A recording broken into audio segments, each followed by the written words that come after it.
Fala, meus queridos, tudo bem com vocês? Comigo tá tudo ótimo, melhor agora que eu estou aqui com vocês. Assunto de hoje, contaminação cruzada por glúten. O que é contaminação cruzada? Por que que ela é um risco enorme para o celíaco? Como evitar ela? Como hackear a contaminação? Fica aí, assiste esse vídeo até o final. Se você é celíaco, já desce o dedo no like. Se você não é celíaco, pega esse vídeo e compartilha pro teu amigo, parente, com quem você conhecer que é celíaco, que vai ajudar muito ele a evitar a contaminação e se prejudicar por ingestão de glúten, beleza?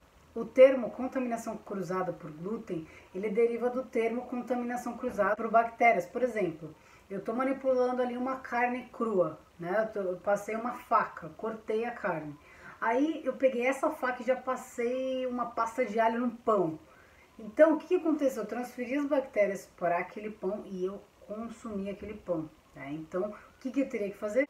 Não utilizar o utensílio, né, para evitar essa tal de contaminação, para transferir as bactérias para outro alimento, né, que não tenha passado pela cocção, né, porque quando a gente passa a fazer o processo de cocção, que é colocar em temperatura elevada, por exemplo, você vai lá e faz o que? Frita a sua carne, você grelha a sua carne, você coloca ela numa alta temperatura para quê? Para cozinhar, para deixar ela com processo de cozimento, porque assim você desnatura todas as bactérias. Calma que vocês vão entender por que eu estou falando sobre isso. Nessa contaminação por bactérias, eu consigo descontaminar o alimento colocando na contaminação por bactérias, por exemplo, um bife, uma carne de porco, o que for, você consegue fazer a cocção e assim você desnatura as bactérias. Está pronto para ser consumido e ok. Agora, vamos para a contaminação cruzada por glúten. Você não consegue tirar o glúten desse alimento. Por exemplo, eu tenho um pão do lado da minha carne. Passaram um pão por cima, caiu uma migalha no meu prato. Aí eu vou lá lavar aquela carne. Mas, gente, não adianta, se aquela carne passou por uma contaminação por glúten, você não vai conseguir lavar a carne, porque a carne tem ranhuras, a carne tem textura, ela tem um grau de absorção até, tanto é que se você coloca tempero, né, a carne absorve o tempero, você coloca sal, a carne absorve, então não tem como você tirar o glúten. Contaminou, entrou em contato com aquele alimento, já era, o celíaco tem que o quê? Descartar aquele alimento e consumir um alimento que seja isento de glúten.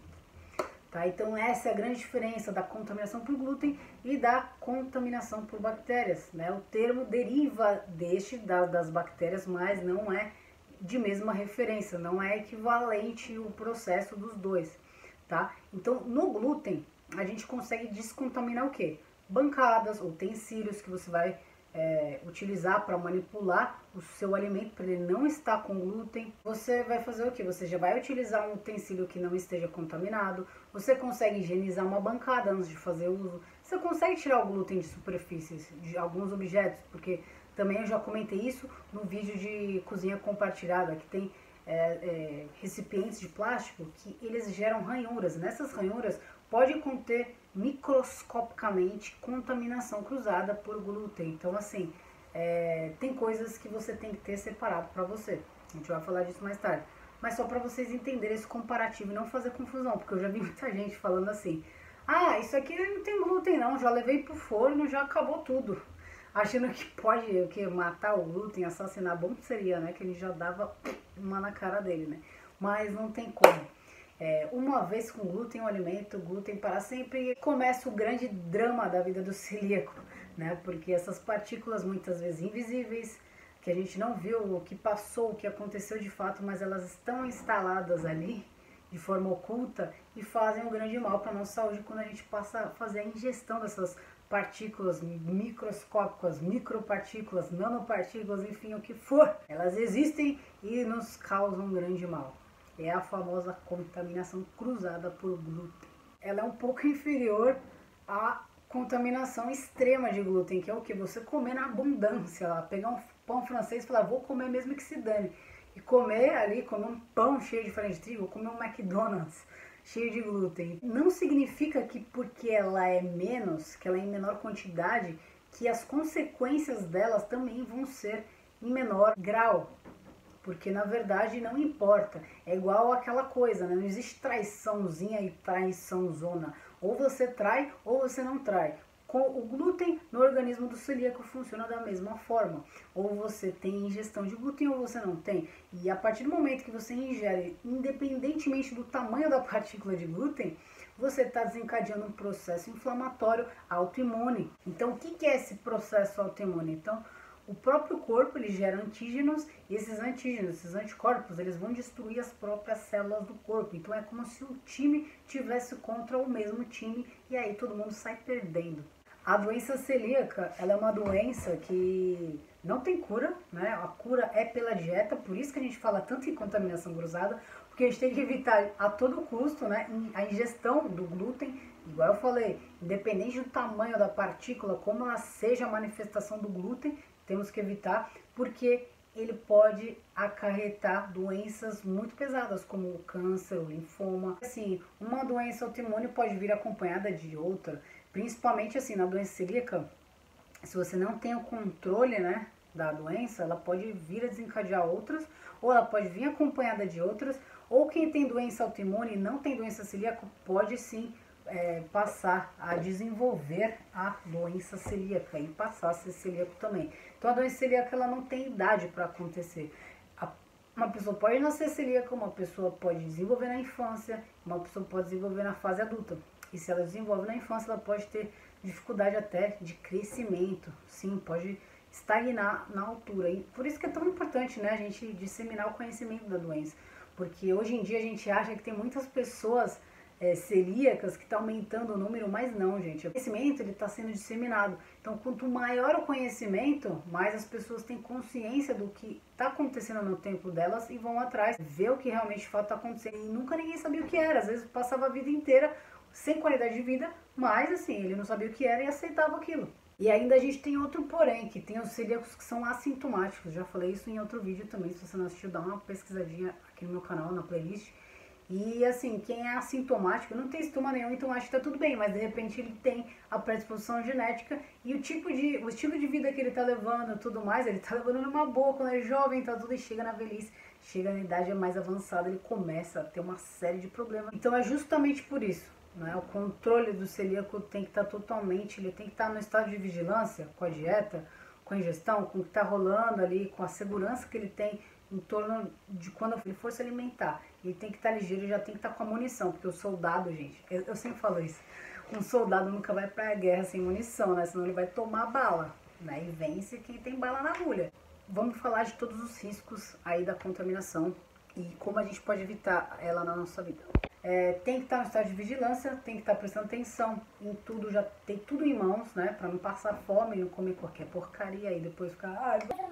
Ai, meu Deus do céu, ai, um dia de comida. Isso, depois ficar choramingando aí. Então tem que levar a sério, então vamos para essa parte. O celíaco não tem proteção governamental, ou seja, quando dá um problema com algum estabelecimento ou com alguma marca que tem no rótulo a inscrição não contém glúten, mas na verdade você vai lá e come e passa mal. Você não tem a quem recorrer, isso mesmo, isso é triste, né, gente? Porque a gente sabe o preço que a gente paga para ter as nossas marmitas em mãos, a gente sabe o preço que a gente paga para fazer as compras, para fazer tudo com antecedência, para cozinhar a nossa própria comida, né? Não sei, aí tem gente que já tem seus cozinheiros, né?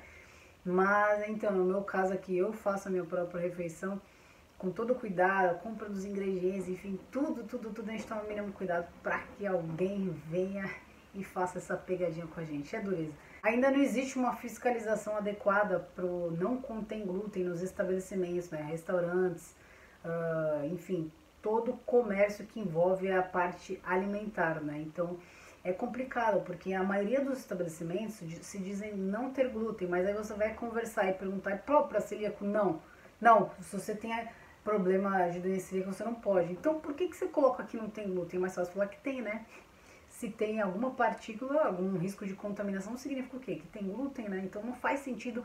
E a gente no nosso país ainda não tem esse tipo de fiscalização. Então tá assim uma suruba, tá meio complicado, né? Mas a coisa precisa mudar urgente, porque a gente tá muito atrasado em frente aos Estados Unidos e a Europa. Não tem funcionários que tenha o conhecimento do que é a doença celíaca, do que é glúten, e eles muitas vezes ficam perdidos, não sabem passar a informação ali segura para você saber se de fato existe possibilidade de se alimentar lá. Mas eu, Juliana, eu digo, não consuma se o restaurante não for apropriado para celíacos, ou seja, se o restaurante tiver alimentos que contêm glúten, porque isso é furado. Você só vai poder consumir um prato, uma refeição completa ali, que se diz realmente isenta de glúten, se de fato a cozinha inteira for separada da cozinha que tenha os alimentos com glúten. Agora, se tiver glúten na cozinha, esquece que já está tudo contaminado, ninguém vai prestar atenção na correria lá, principalmente. E outras pessoas que estão trabalhando lá no meio da comida cheia de glúten não são celíacas, gente, não são alérgicas nem ao trigo, então não confie no que os outros falam. Lembre-se que palavras não são contratos. Todo produto que tenha inscrição ali em algum local perto da composição ali não contém glúten, ele está de acordo com a OMS da Comissão Codex, que permite que um alimento que não contém glúten, ele tem que ter até somente 20 partículas por milhão. Ou seja, 20 partículas por milhão de glúten naquela embalagem. 20 miligramas em 100 gramas do alimento. E o grande problema aí para o celíaco é o que? A gente acreditar somente no que os rótulos nos dizem. Por exemplo, tá escrito não contém glúten, ah tá, vou comprar porque não tem glúten. Aí você vai na sua casa, você abre aquela embalagem, come, e aí você começa a passar mal, ter todas as reações autoimunes da doença celíaca. Ou você é um assintomático, mas está fazendo a dieta correta, consumiu, mas está desencadeando o processo autoimune e nem você está sabendo, sabe? Então, assim, precisa ver uma seriedade maior. Se você concorda comigo, comenta aqui embaixo. Ninguém sabe o rolê que o celíaco faz para ter tudo corretamente, né? Para fugir do glúten totalmente, toda a contaminação. Então, vamos juntos, que juntos a gente pode mais. Contaminação cruzada, normalmente, ela acontece por ingestão involuntária do glúten. Por quê? Quando acontece contaminação, não foi algo premeditado. Não foi algo que eu falei, eu vou lá na padaria comer pão hoje, então hoje eu vou me contaminar com glúten. Não. Foi algo que não foi premeditado e você acabou se contaminando e entrou no processo inflamatório. A maioria dos celíacos tem também intolerância à lactose, ou alguma sensibilidade à lactose. Porque o intestino do celíaco já é um intestino mais permeável. Igual eu falei, existe às vezes esporadicamente essa ingestão involuntária do glúten. Isso faz o que? O intestino ser mais permeável. O intestino estando com permeabilidade, o que acontece? Ele tem dificuldade de produzir a enzima lactase. Então ele tem dificuldade da digestão da lactose, então acaba tendo todos os sintomas gastrointestinais da intolerância à lactose, tá? Mas não significa assim, não vou demonizar o leite nem os derivados aí, tá certo? Então nem vou começar a falar disso porque eu não gosto de demonizar nada, mas assim, existem alguns fatores inflamatórios sim da questão do leite e do queijo, tá? Hoje em dia a gente acha que tá tendo muito mais celíaco, não é mesmo? Mas não, gente. A questão é da informação que temos acesso tá mais disseminada. Então, tendo conhecimento, elas têm o diagnóstico mais rápido. Antigamente morria gente de outras formas, enfim, acabava nem tendo diagnóstico. Hoje não, hoje a gente tem. Então, quanto mais as pessoas tiverem conhecimento sobre a doença, mais vão ser as pessoas diagnosticadas como celíaco.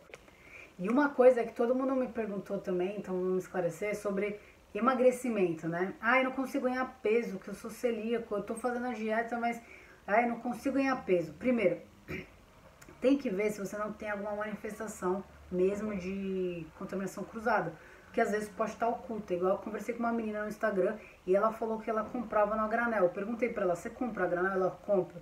Então pronto, você já descobriu aí, ó. A granel, gente, celíaco não pode consumir a granel, porque tá tudo contaminado lá, as pazinhas, só de estar no mesmo ambiente que farinha de trigo ali rodando, e aquela espátula pra cima e pra baixo, gente, ali é totalmente contaminado, não tem como celíaco pegar a granel, a não ser que exista uma granel só para celíacos. Então já fica a dica aí, você empreendedor, faça uma granel sem glúten e me chame para conhecer, né? Porque eu irei com muito prazer. Além de você ver esse fator aí, se não tá tendo nenhuma contaminação cruzada mesmo, uma absorção de nutrientes 100%, aí tem outro fator, aumentar as calorias aí da sua dieta, né? Os macronutrientes e ajustar e aumentar, fazer um superávit calórico para que você consiga ganhar peso. E o outro fator também é o estresse, né? O estresse libera muito cortisol, então você fica impedido também, às vezes, de ganhar massa muscular por níveis elevados de estresse. Falar de todos os riscos das compras no mercado. Então, tudo que tá fora da sua casa, você vai colocar para dentro da sua casa quando se trata de alimentos. Ô, gente, eu sei que essa parte é chata pra caramba, mas eu vou ter que falar, para que vocês me entendam. Tudo que chegar na sua